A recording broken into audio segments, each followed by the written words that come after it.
Gauntlet to kick off the TFT Paris Open is upon us, and we're just going to have Lysandra, a couple of one costs here for everybody to start. This was a fun encounter that we made. It's supposed to feel like an ARAM team, so a lot of the times what we like to joke and look at the 5 units you got, and it's like, ooh, would this be a solid ARAM team? So it's like, okay, Blitz and Rumble tank, you're a little melee heavy.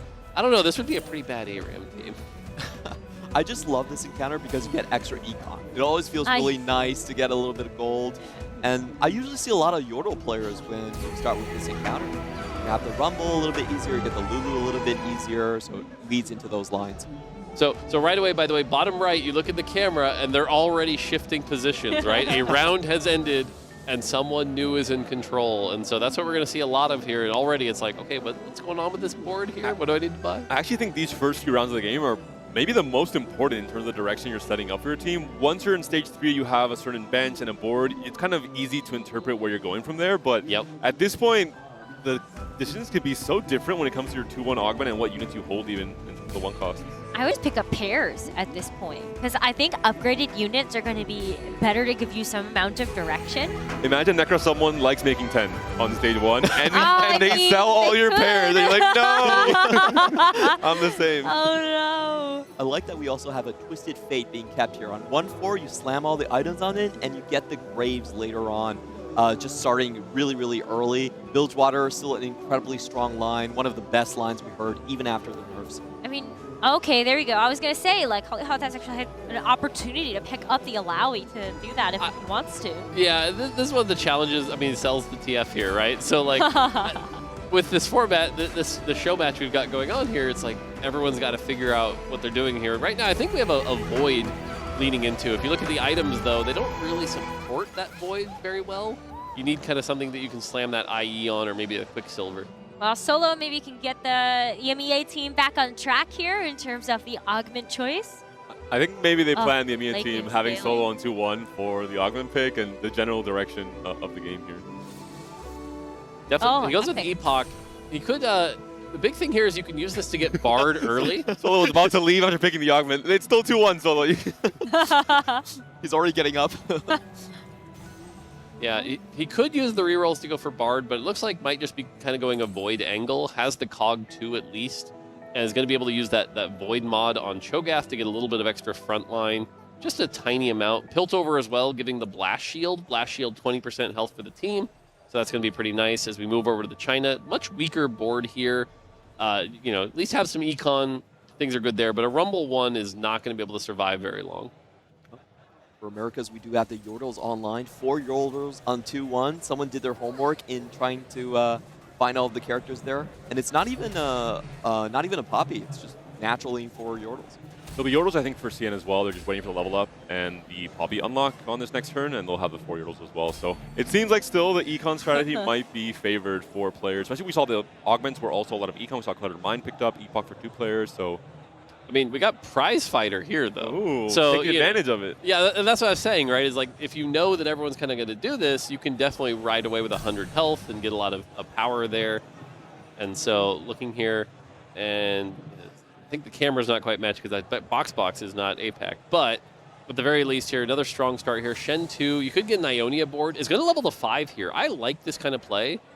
Yeah, you can put in the Ionia early, 3 Ionia. We don't know which Ionia version it is, but at the very least, if it's something like the XP or the gold one, this is a great way to run away with the game. That's probably one of the earliest Kennen unlocks I've ever seen. 2-2, you can see on your left side. That is crazy. You have the unlock box right there. Very, very strong unit early on. Pairs with the Rumble. Go into it. I wonder if Bilgewater start. Any Bard unlocks next turn. We have a few players who have free rolls with Epoch and with Trade Sector. Would be interesting. Yeah, Bard's definitely something really fun. And it looks like it is, okay, Ionia, Path of the Prosperous. Perfect. So it is the gold one. This is a strategy I really like, by the way, is you can play Ionia, get the gold, power level, play aggressively. Then on 8, you can use your AP items to put on Set. And Set is a champion that a lot of people haven't been talking about, but can really swing games very heavily. The dude is a beast. He's so good. And it's so cool that you can unlock him on a PvE round. You actually don't need to solo frontline something against another person and risk losing. Yep. You can just do it against the creeps that you know you'll beat. Unless you forget every time and have to do it on 5-1. Really? I wonder who could have done that. Yeah, we see a 4 Yordle board here. Has the items on Teemo. Teemo can be a little challenging because he really needs mana and attack speed to get that poison to start hitting the back line. Otherwise, he's just a little bit too slow. Typically, we've seen Yordles do better with the Tristana. That's been the more traditional line that saves a little bit more health. And so this is a spot where, you know, if this was a more competitive match, I'd be a lot more worried because this is where you're going to bleed out a lot of health. I think with enough front line though, Teemo, and after the buffs this last few patch, he is a lot better. It is obviously less focus fire as you're mentioning, so you sometimes have these terrible losses where there's 4 units who are about to die, but they're taking a lot of HP because of it. Yeah, thankfully on the other side, he's up against this Kog'Maw that didn't really have any items to support it, and so actually he's going to preserve some health here. Is going to win the fight, which is good. And so you can see on the other side, Yordle versus Yordle board. This is going to be one of those fights where you save some health. On the other side, though, we see a Ginsu's Trist. And like I said, this is what you usually see in the early game, is the Ginsu's Trist able to preserve you a lot of health. Especially with the knockback as well. So once you start to get walked on, you actually get a little bit more ramp time to also kill a unit. And we finally get to look at all of our augments here, right? And we see Prize Fighter. We see I forget the name of it, the Rod one here. So 2 combat augments, also Pyromania, so 3 combat augments. And then we have 5 of the sort of the econ stuff you'd expect, right? Your Slammin', your Epoch, your Trade Sector, and then late game scaling as well. So definitely some options there. It looks like, my guess is if you look at the China board, they may have done this to get the extra items to roll off of TF, right? And try to use that to get some extra value later. A couple high-value units here. I really like transitioning with Ari just off the carousel. I feel like she's low-key one of the strongest AP item holders early on, and not a lot of people have caught on. But as I say, that instantly sold, so not going to fit with this board. And this is a really strong board already. Poppy 2 has been found, so a major, major tank to scale for this Rage Blade on the Tristana. Once you find a Tristana upgrade, that could be a really scary board in Stage 3 as well. So interestingly enough, by the way, we see the Cloak get slammed on Rumble as opposed to the Kraken that it could have been on Tristana. So I think this is where the Showmatch format kind of kicking in, and maybe we might see that get moved when a different person sits at the seat and goes, that's not where that's supposed to be. The great thing about this set is we have so many more removers. Yeah. I always wanted to ask, is that like intentional design because of the unlocks, or it was just like a general trend thing? Yeah, as we were playtesting the set, what we would find is that you'd have situations like the Ash Tryndamere, so like you'd put all the items, then you need to remover them, or you do that later, and that would cost you 2 removers. And so having so few removers because of the unlocks would put you in these situations that felt really, really bad. So we just said, hey, you know, have a few extras, do what you need to do, and overall that's felt pretty good. Prize fight? Oh You're my gonna get the gosh. items. Oh, Yeah. next round. That's a 100 streak as well for our first EMEA account. APAC as well is going to be at 100 streaking. Yeah, and so here's a situation where you see really good items here. These items can be played on Graves, they can move to Misfortune later. You can do a lot of things with these items are solid. It's just the board is so weak. But if there's one region that can get away with this, it's China. What they're doing is they've got 53 gold. They're using this to maximize this. I'm so impressed that they already found a Jarvan 2 and sold it. So they had some good communication between players. You probably didn't do that in one round.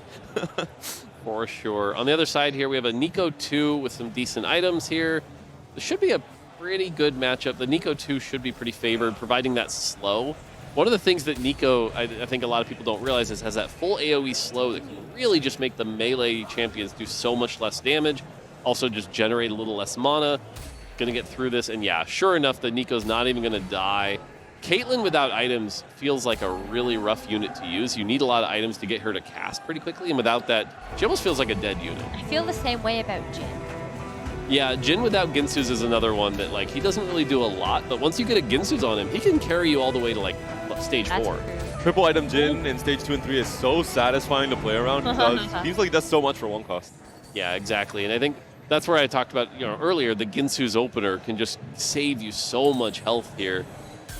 We did hit a Poppy 2 and a Triss 2, so yeah, overall, this is a really strong Yordle start, and this is the kind of Yordle start I think right now a lot of the ladder players are like, but wait, this board is strong and I get extra econ and reliable upgrades? Really? Is this balanced? What's going on here?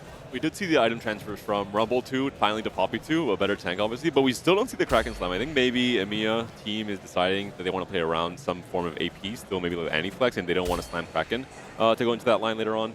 Playing a much greedier style of TFT. If that were true, the one thing that kind of scares me is like got these extra tiers. Like I would be slamming that adaptive helm at the very least. They made the blue buff though. They've got the components. Yeah, you could go blue buff, but we've seen adaptive helm be a little stronger preferred. Instead, it's with the void staff. Okay, void staff and adaptive helm. So definitely, like you said, playing that AP line. This is probably going to be that Annie that we talked about. So and Rage Blade is not a terrible item for the Annie as well as a way to generate mana for her. Yep. That's true. Wow, America's already rocking in with the Kennen 2. This should be very dangerous for EMEA. They can break that streak here. Oh, these items are interesting. You've got the JG and the Stride Breaker, but you still don't have that mana generation. And this is what we're talking about where right now these are not preferred items. They're definitely not bad. You're going to do a lot of damage, but who are they going to end up on that's going to do enough damage in the later game? I mean, that's I feel like it's slamming, the- right? I only see Set coming into my board, and I played too much past 9 this week, I think. Or Volley Bear. You could use like the, well, if you get enough components, you could make like a dual carry. Set's a good option. The only problem with Set is you need a lot more AP. One of Set's big secrets is that the AP scales the percent health damage, like of what you're lifting, and so AP on him is really, really good. You don't just want the crit multiplier. So I would definitely want like a death cap as the third item here. But it could be that route. You know, but they also have the Ionia board, so you'd also be contesting yourself, which is a little tricky. We go into the second augment here. Big grab bag, Earth, healing orbs. I imagine big grab bag is our second most picked augment in the game, by the way. Calling that out. But instead goes with care package. Ooh. Care package is a great one. You get these little messages from our team, lots of love, and actually ends up being pretty good value by the time you make it to like stage 6. I think it's a necessary support after 20 games in one day on ladder, and you just get the great little messages. Lots of love. To keep Lots you of going love. for 21. I love the messages, but oftentimes I read the messages and I forget to pick up the packet because they're about the same place on your HUD. You're just like, oh, nice. It's like, wait a minute, I'm missing something. So looking at the augments here, we see a couple portable forges, we see care package, the customization. So a lot of combat augments this time. Really interesting one from APAC is we actually have an Earth. Right, so I definitely want to emblems. see their board to see what they do with that spatula. Your question, Necro, what to do with emblems? We'll find out, maybe. Yay! Give me the goods. I need the tech. Help me. So far, the strongest I've seen from emblems has just been like Juggernaut, and you put that on the Rift Herald, he gets extra HP when other Juggernaut dies, and that really synergizes with him snowballing. But I'm really interested, like, Mortdog, I know you probably have some tech on the emblems that maybe. Yeah, I mean, generally the one I prefer to, and it won't work in this game because no one's set up for it, but I find that the Demacia emblem is really, really good. It allows you to get to Galio much earlier because you can just put it on a unit and that counts as their star levels. And so getting an early Galio on like 3-5 can really mess with people. The same for Piltover, which I'm sure Yeah, you know so very well. Piltover is my jam for sure, but that one's not craftable, so it's a lot harder to mess with. That's true. But yeah, you can see here possibly looking Noxus. I was gonna say maybe like Draven reroll. Yeah, the challenge with the emblem here is that Noxus is the kind of comp that you really need to have a strong start and be really aggressive with. The extra body that Otacon provides can outscale a lot of people, but if you fall behind, I've played this comp a bit, and when you fall behind, it's usually like a 7th place. It's hard to come back. Draven in particular is the kind of champion you want like 3 items very early, generate that gold. Often if you can like heroic grab bag a Draven on like, very early, that can be powerful to get that going here, but without something to scale him up here, he's just not going to do enough damage and really struggle to just even kill this like 10-1. Because the other thing, the way Draven works is he has to cast a couple times to get those axes to throw before he really does big damage. I just kind of thought about something. Is this set up in a way that you could fight your own teammate? Yeah. Yes. Yeah. Yep. It's kind of a mix between double up and 4v4 in the 4v4 Oh, that's format. Where wild. you have to try and put, yeah, you can know for sure. I guess an augment like Know Your Enemy after the change is going to be very good in this format. And for 4v4 as well. Yeah. When we made that change to Know Your Enemy, I immediately was like, okay, 4v4 players are going to love this because now not only is it actually a decent augment, but it also gives you that value. That's pretty insane. I'll definitely want to see what China, by the way, you look, both took Portable Forge. Artifacts this set have generally been, I think, a little more safe. They're fine. There's nothing that's like incredibly game warping, but actually you see here, and this is a Slayer item, so talk to me about this one. Hellfire Hatchet is going to be really interesting. I wonder if they go into a full Slayer line. I think Bilgewater as a whole is a very hard line to pilot in a format like this, where you're only on your PC for 1 round, because there's so much to do. Even I am kind of scared to play Bilgewater in some games where the decision-making in the late game is so complex around staying in Bilgewater more and being greedier, trying to get more Serpents, or pivoting off of it into a stronger board, for example. So I'm really curious to see what CN does with this game, especially going into Stage 5. I love Bilgewater. I'm like a Bilgewater one trick. I just love this composition. I think like actually it's not as complicated as you might think, because there are certain items that are just simply better than others in terms of like the Bilgewater item pool.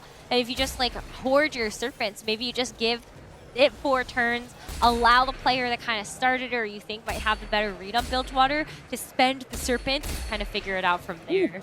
This looks like a really clear path to Bilgewater and just going fast 9 legendaries from this spot. You have all the Wardens lined up. The Hatchet's actually really good with Volibear later on. And if you can get with some of those HP items, you have a 700 HP Citrus item you can buy from the black market. That would be a good synergy there. The pile of Citrus. Yes, the pile of Citrus. I don't remember any of the names correctly. I just know Lucky Doubloon, maybe not so lucky anymore. Yeah, I was going to say, I think Bilgewater is an interesting trait because there's a bunch of ways you can play it, right? You can buy some of the stats to power up the trait. You can buy the units to get your 3 stars early. You can buy the items. And I think we've seen there's been 2 paths, right? Before the B patch, it was Lucky Doubloon as quick as you can, try to farm a bunch of items. Now, I think a lot of people are almost like not spending anything until they hit 7 bilge and then trying to buy as many items as they can. And I think over time we might see different shifts, but as we design these traits that require decision making, those are going to be the decisions that players will have to figure out what truly is optimal here. And we're looking back at this fight here, and by the way, the Bel'Veth just kind of gets locked down, isn't able to move, and so Team America taking a bunch of damage, by the way, there, already below half health. QSS, a very important item for most of the melee carries this sets, and that's one of the reasons. I think this is a little bit far away from Bel'Veth Fist, but hopefully we'll move more in that direction. Oh, a Senna so early? So this is when, with this set, we were really trying to design around, is that we wanted you to, when you have these moments, right, where you're level 7 and you find a 5 cost, you react to it, right? You look like, okay, great, I just got something, I need to play around this, right? And so my expectation here is like the mittens can move over, that's going to be a bunch of attack speed, and all of a sudden this can change your game plan, right? You've got 2 Gunslinger, you've got this powerful carry. Cassena 1 is definitely better than Tristana 2, and that's what we wanted for this set, right? Is that adaptive, that flex gameplay. Sorry, I said it. There you go. That word, I love the word. And I really want to see if they try to rush for the 8 Yordles here. That gives you about 6 gold per turn, but now you found that Senna, hey, maybe you can delay that. You can hold on to the interest a little bit longer. It's not always the correct call to just instant level 8. I actually don't like 8 Yordles. They are really healthy though, so they can sacrifice a lot of that HP in stage 4 with the 8 Yordles and then have that Senna already guaranteed to be on the board later on. Big story we got to talk about looking at this game right now, though, is that APAC right now, 7th and 8th, they're at 34 and 33 health. This is not the kind of situation, and something we've seen on ladder that I haven't seen a lot of players talking about is the fact that the stage 3 damage went up. You end up in these situations like this. I've seen a lot of games where players are dying at 4-5, 4-6 because they're trying to do these fast 8, fast 9 strategies that they see all the pros do, but they don't quite have a great grasp on it. And that's kind of what we're seeing here right now with APAC, and hopefully they can turn it around, but this is scary. They could be dead at 4-5. And similar to 4v4, there's nothing stopping APAC 1 from facing APAC 2, so this is kind of a shared HP pool. I mean, I was just talking about 30-30, now we're at 25 and 18, but also America there at 23, so we get the Kaisa unlock, and this is a tough unlock because you have to play that level 8 for 1 turn. And we get a final prismatic augment. This can be really swingy. 4-2 prismatics right now, there are things like growth mindset, which can really scale people. There's a lot of powerful combat augments like retribution, sweet treats. And so we'll have to see what everyone picks. But if anyone can get some of those big high roll econ ones that can push you to level 9, 10. Monsoon. Yeah, Money Monsoon. Money Monsoon's a little slower, but it's really funny when you play like that plus 8 Yordle and you're getting like 13 gold a turn. It's pretty crazy. Yes, if you have the HP to guarantee, you're going to get a lot of value from it. It is, I think, one of the best econ augments in the game. Yeah. I have to assume. If you're under 35 HP on 4-2, can you just get like multiple artifacts from the Milala one? That one can't show up on 4-2, unfortunately. That's a 2-1 only, but that would be a good strategy. So we're looking at this board, by the way, from APAC, and they have a strong front line. They got the Braum 2, the Taric 2. That's really good, but no items slammed, only a Misfortune. Senna on the bench right now, so a little rough. Goes up against the other APAC, and we see this Noxus board. We did see a Noxus Emblem, but oh, they hit the Ambessa and Kindred duo augment. Chosen Wolf. Yes. So this is a cool one to see. If you can get a Kindred 2 going with this can do some good stuff. It's not one of the best ones, and unfortunately they take a big loss here, but if you can put it together, it does have a high cap and a decent win rate. I'll be honest, I've actually never been able to play this augment. Yeah, same. Yeah, what does it actually do? I haven't seen it in my games either. I'm not sure if it's rare. I think they're all maybe the same. I mean, yeah, it's not too rare. It's one of those situations where it's like if you have Ambessa. And this is where I'm sure I'm going to get some crap for this because sometimes I don't know every detail of everything. But this is one that I'm actually not as familiar with, other than I know like the two of them will like mark each other and like kill the targets together, but I don't remember. On takedowns, they get some kind of you get more damage. Stat buff. If Ambessa takes someone down, it's kind of like the Ambessa Maddie duo augment that we had in Catawin. So we hit the Rift Herald 2 here, and Rift Herald right now, one of the reasons why Void has moved up so much is that Rift Herald is kind of the premier 4-cost tank, and you have to play Void 2 for 8 rounds just to get that in. But once you have it, it's pretty powerful here, and so hitting that Rift Herald 2, and we're getting kind of a battle of the Void right Perfect now. matchup. Yeah. America versus EMEA, BoxBox versus Catawin, and it looks like America's got our number this time. We'll see what happens in Stage 5. I mean, this is such an upgraded board. Like, the fact that you've got the Bel'Veth too, actually pretty good items for the Bel'Veth as well. Yep. It's just going to be so sustainable. So I think that, like, any of those melee carries, I love playing Bel'Veth in this current patch. Yeah, Bel'Veth is tricky. He can do so much damage, but, you know, if you get taken down early, you can use a lot. And so we're looking at the augments here. EMEA double money monsoon, so they definitely believe in that. China took Call to Chaos. Call to Chaos is something I can't avoid clicking. The value that you get from it is almost always good. It's just, can you react to what you get? And so sometimes you get things that you weren't really ready for, but the value is always good. I'm always laugh if you get the golden egg from it as well. Now that there's a golden egg version. I think America's, that augment, I'm trying to remember that one is the after 5 rounds get one of every item component one. So component heist? Yeah. I believe that's what that one is. Ooh, all right. So we're getting some good decision making. We've got our players on screen right now, but especially when we start to get towards the point where we might see teams getting eliminated, we're going to have fewer seats that people are going to actually start to move through. But right now, we are having our players kind of play that musical chairs, rotate through each of these PCs for their team. And we have some hope for the APAC players as they finally get a Mel unlock onto the board right here with the 7 Atacon. Has a lot of lifesteal there, so if you don't have... Oh my goodness. Cut that down. It's a little, like, the front line's just not going to be able to hold up. And this is what I was talking about, right? Like, Noxus cannot play from behind, and unfortunately it's just not going to be enough. And I think that's going to get... And what did I say? Someone might be dead at about 4 or 5? Turns out, yeah, pretty rough here. And I think this is a lot of players' first experience with Noxus if you don't have that good start. And so kind of matches the ladder expectations that Bel'Veth doing a lot of work again. Our Earth question goes unanswered, unfortunately. It was the bravest game plan at the very least. Yes. APAC number 2 did just unlock set, so we will get to see some of that Ionia set. Hopefully those items end up there. AP Kaisa right now for this team. AP Kaisa with that Ginsu is very important. With AP Kaisa, once she casts her spell, you get 5 seconds of these empowered autos, and every 3rd auto during that 5 seconds hits like a truck. Yep. So you really want to maximize as many autos as you can get in that 5-second window, which is why Ginsu's is so good. Honestly, even something like Ginsu's plus red buff plus some AP can be really good, or Quicksilver. That's a really big hit here for Solo. Ends up rolling and finds the Bel'Veth 2.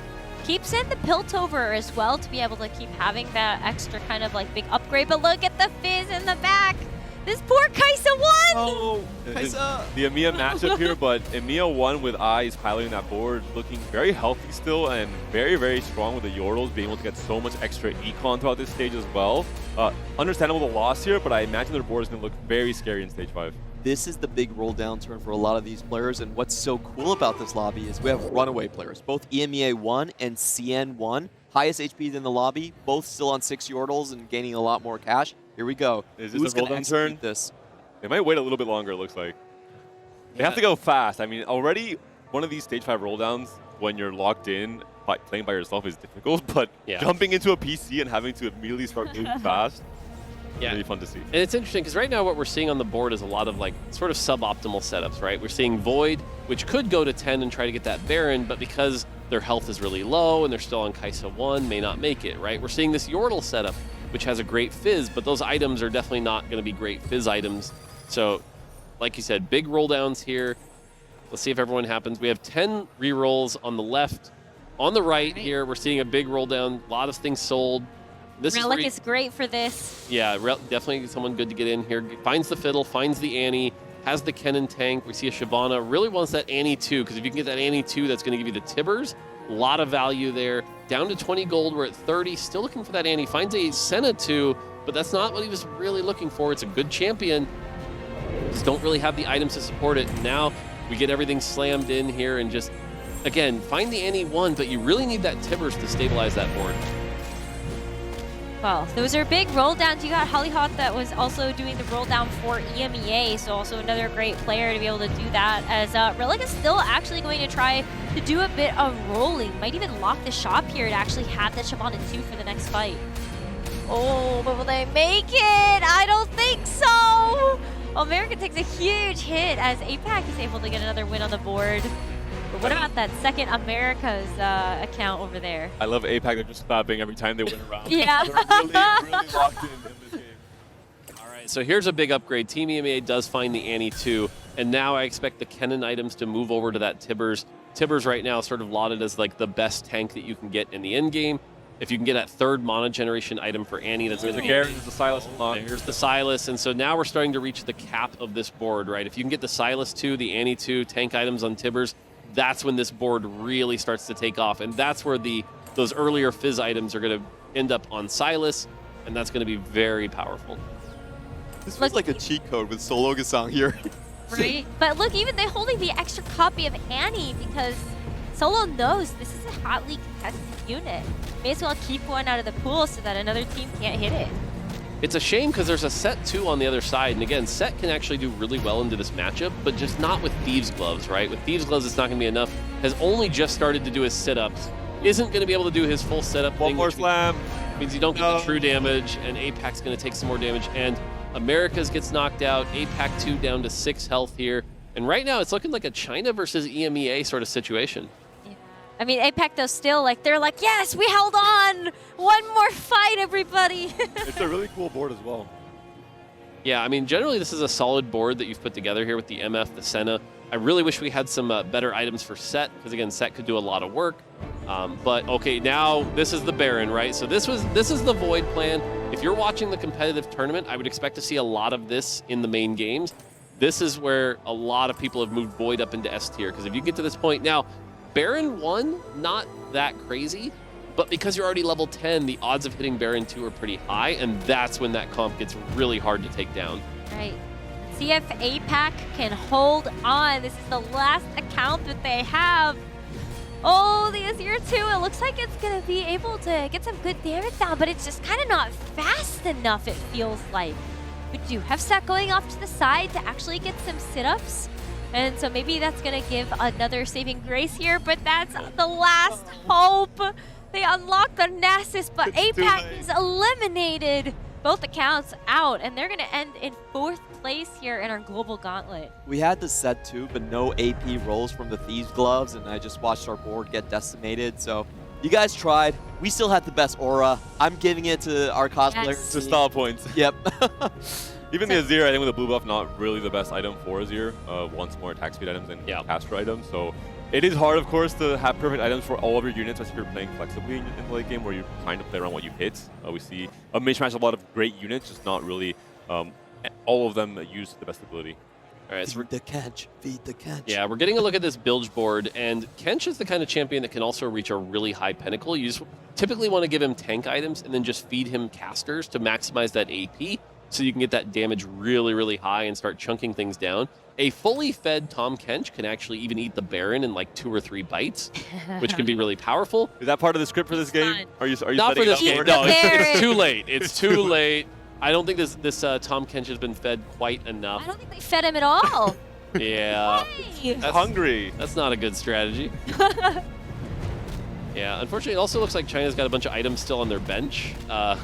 They're putting their faith in Huanmie, and I think they're sending one team forward. The Bilge Water is the sacrifice. Ah, gotcha. Okay, that actually does make sense. See, in this way, we're talking about them optimizing, like using one board. Whoa, look at this set. Oh, 7. Attacking fast with midding. This is a cool build. Yeah, this is the kind of set I was warning you about that can get really nasty. So China right now with that set, and so now we're down to China 2 EMEA. So at least if we're going by points, I think EMEA, the fact that they got 2 into the top looking really good here, and then 1 America's team. We're getting a look at the America's board right now, and this is not the kind of board you would expect to really cap off here. It's only an Annie 1. You really need that Annie 2. The Wukong's holding a bunch of items that aren't going to be great. The Senna items, I mean, Jeweled Gauntlet, typically not a very good Senna item. So, unfortunately, I think this might be the end for Americas as well. There are a lot of Annies out of the pool at the moment. And I think Solo is responsible for holding quite a few of them.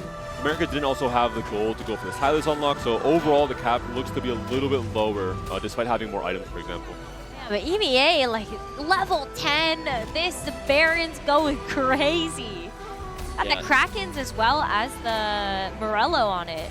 Yeah, like I said, Baron 1, not too big a threat. You can definitely beat that.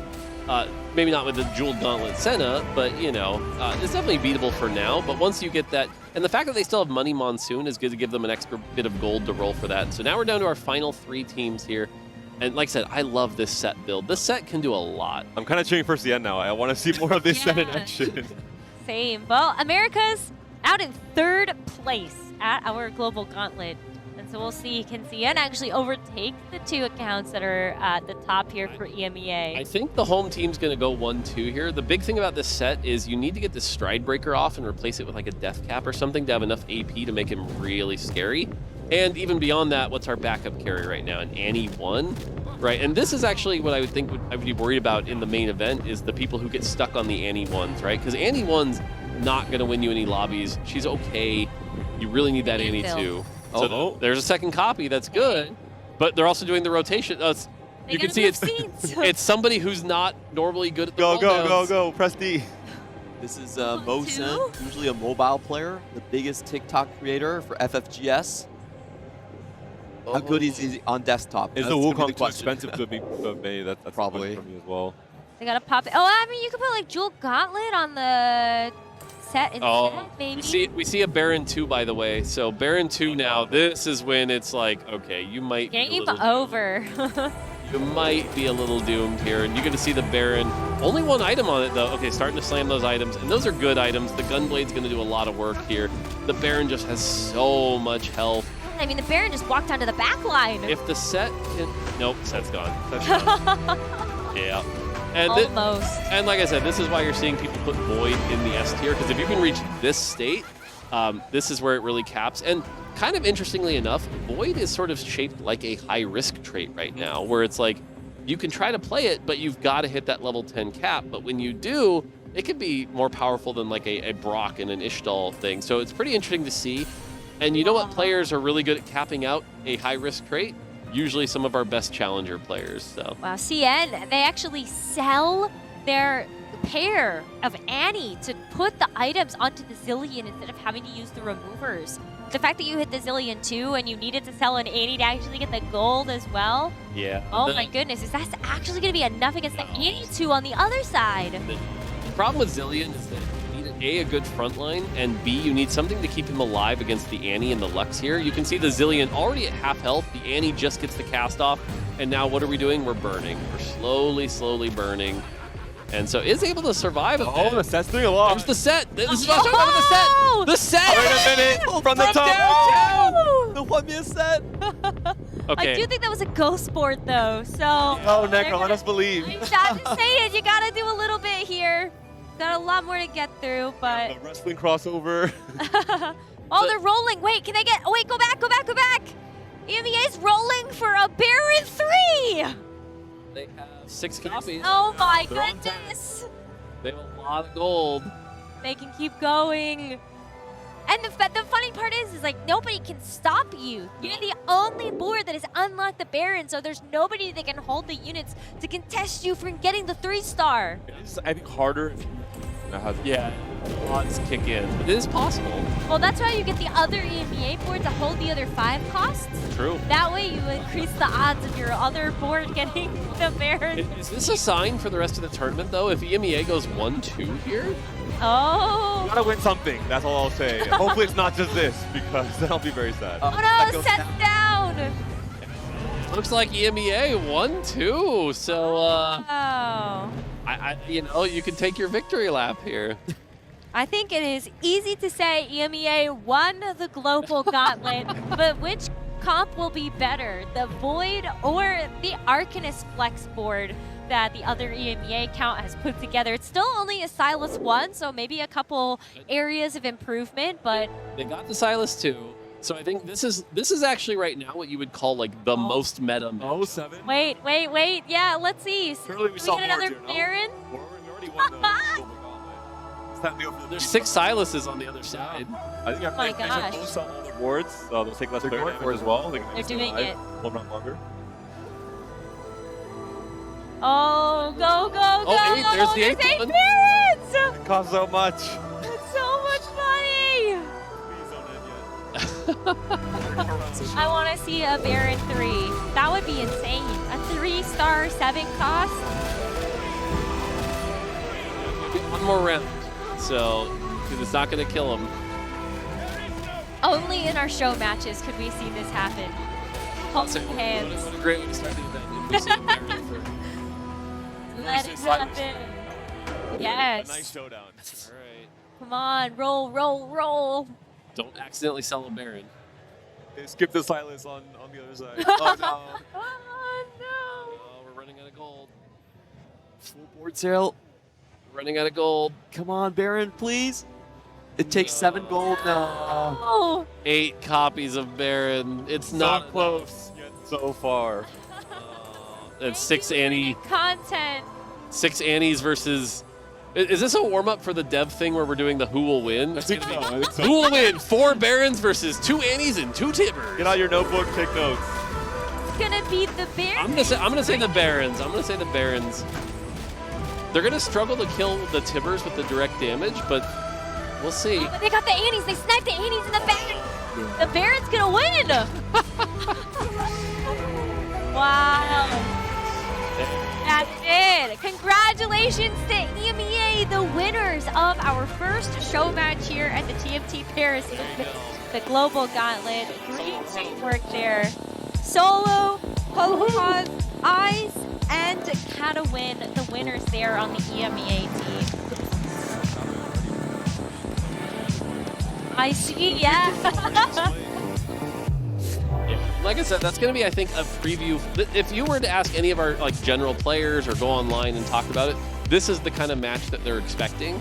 And so as we look at the rest of the tournament around the thing, it'll have to be, is this what persists or do we see a meta shift, right? And like that's the big question, I think, of this event. And as we see the heats go on, but for this kind of match, this is what you'd expect. And seeing that Void, seeing the Annie, the Silas, those are kind of the big cap boards right now. Those are the big stories.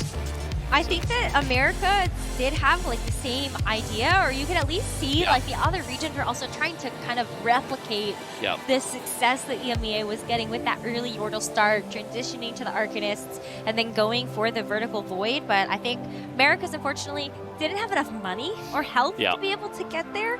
And I think CN as well, like the Yordle transition at the very end there, and then Bilgewater, actually not as strong as a start as maybe we would have thought, especially after the nerf that happened. I mean, I think it's a show match, right? And so different skill levels there. But also, this is kind of showing about, even if these are the best lines, where are the optimizations, right? Like, people have figured out that, like, set was pretty good, but are those the right set items, So you got to figure out stuff like that. Well, we got an interview on the main stage there with our winning team at EMEA, so let's go ahead and hear how they're feeling after this Global Gauntlet. Absolutely. Region battle always feels good, and especially when EMEA comes out on top. Girls, guys, congratulations first. Solo, I'm going to come to you for the first question. It feels like you were leading the strategy for the team. Tell me about what you came up with going for this stand really fast. Yeah, we came up with a strategy together, but I had the honor to make the call if what we play in the end. And I think they all managed really well, and we managed to push 10 on Voids. And yeah, the Void comp was the one winning key, so thanks to them. Thanks for preparing everything. C'est lui qui était en charge de la stratégie et justement ses teammates ont très bien écouté aller pour les Void justement qui était la clé de la victoire ici. Donc voilà, de la communication de son côté et beaucoup d'écoute du côté de son équipe. C'est ça qui a fait le succès et cette victoire. And I'm gonna go to you, Eyes, for a second. As a European player, it always feels good, especially winning against NA. How do you feel? I feel so good, so good. Was it expected for you? Not really, but it's always welcome. C'était pas une victoire qui était attendue, mais quel était le mindset justement avant de venir en game? What was your mindset before going onto stage? If you're telling me that you did not expect this one. What? You're telling me that you did not expect to win here today, so what was the mindset going on stage? Fun today, and just play with them and everything, just to have fun today, yes. Le but, c'était de s'amuser ici sur scène. And Catawin, j'ai vu sur les réseaux sociaux justement que tu avais super hâte de participer à cet événement. Tell me how it felt, playing on stage, grabbing that victory for EMEA. I saw that you were really hyped to be here when I saw your social media. Yes, I thought that we would definitely win because we came in with the best strategy. I think we had the best communication as well across the teams. So it was really exciting playing on the stage and I had a lot of fun. Beaucoup de fun ici sur cette scène forcément et on a toujours envie de se battre pour sa région. Dernière question pour toi, évidemment. Your team was saying that they did not expect this victory. I kind of feel like you guys worked so well together and had more cohesion than the rest. Tell me about the strategy if you want to comment on what your teammates have been saying. Solo was our mastermind, but we all came up with ideas like reroll was too complicated for us. We wanted to go 9 with both boards.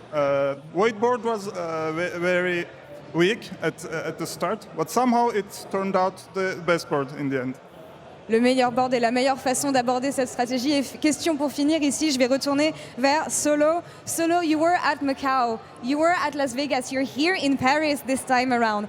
What is your resolution for the tournament? What is the expectation for this Paris Open? First of all, I want to say this, Paris is even bigger and better than Macau and Vegas so far. So I'm looking, whoa, Paris! How do you, viva la France! Viva la France! And I'm looking forward to the games. I just want to play. After this one, I'm really hyped. Like this was my warm-up game and it's pretty good. It was pretty exciting. C'était le warm-up de son côté et de leur côté, évidemment. Faites du bruit pour la team EMEA qui gagne le premier Showmatch. Make some noise for them, guys. Girls, thank you so much again for this interview. Congratulations on grabbing this one. That's all for us here on this side of the stage. We'll be back later.